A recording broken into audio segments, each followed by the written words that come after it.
Temos que dicir que o furtivismo é un problema serio contra o que estamos empleando todos os nosos esforzos para tratar de acabar con ele, e aproveito sempre que teño ocasión para pedir á ciudadanía que nos bote unha mão e que non adquira os produtos fora dos cauces reglamentarios. O furtivismo quizás sexa a oscuridade, no? Dentro de coidar un produto, dentro de darlle valor a ese produto. O furtivismo é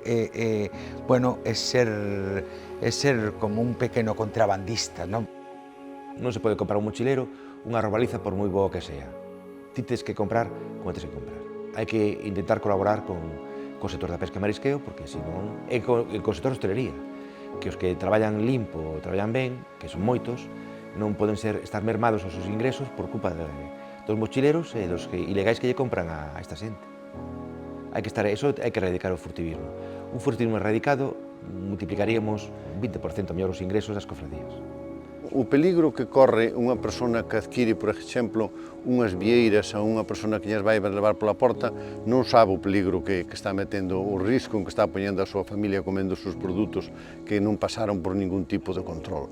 E iso é fundamental, concienciar a xente de que non só están facendo un prexuízo ao medio, un prexuízo aos profesionales que viven legalmente deso, senón que poden facer un prexuízo grave para a saúde das persoas que consumen esos produtos. E iso é unha cousa que hai que facer chegar á sociedade que eu creo que ainda non teñen claro. Ata que ese furtivismo non remate, non avanzamos demasiado. Creo que é fundamental chamarlle polo seu nome os piratas, identificalos e de alguna forma non formar parte do xogo, senón é terrible, porque vai en perxuízo do de sempre, que é da natureza, no? E desto que estamos falando. Temos que poñernos as pilas todos, pero todos, porque a veces enténdese que o furtivismo pois que non ten moito donde sair e vai coa súa bolsa a vender o que vai pescar polos restaurantes. Hai que ter moito cuidado tamén nas lonxas, tamén nos etiquetaxes, hai que empezar a ser honestos, que é do que se trata.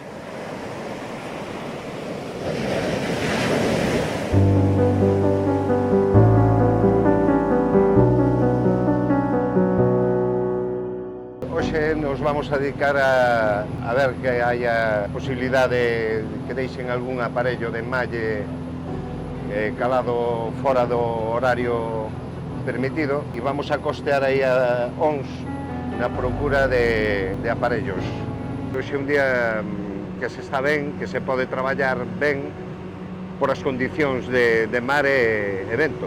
Prácticamente non hai, xa vemos que calma chicha prácticamente.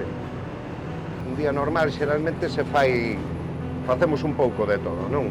Inspección das embarcacións, donde se controlan as capturas, se comproba que acaden a talla regulamentaria de extracción e de comercialización, tamén que o arte teña as medidas regulamentarias que están estipuladas no decreto.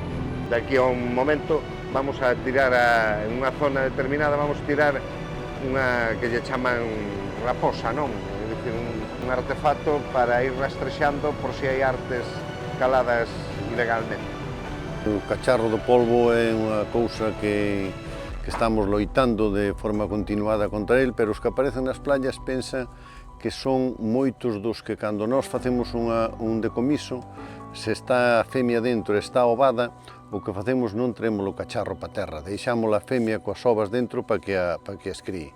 E cando acaba o proceso reproductivo, esos cacharros acaban aparecendo na playa. Pero retíranse cantidades grandes de cacharros todos os anos. Xa vedes que o que atopamos aquí, estes aparellos calados de forma totalmente irregular, sin identificación, nin nada, deben ser son unhas 15 pezas aproximadamente, e retirámolos para que non fagan a labor destructiva que estaban facendo ou non ter control ningún sobre a pesca que podían facer.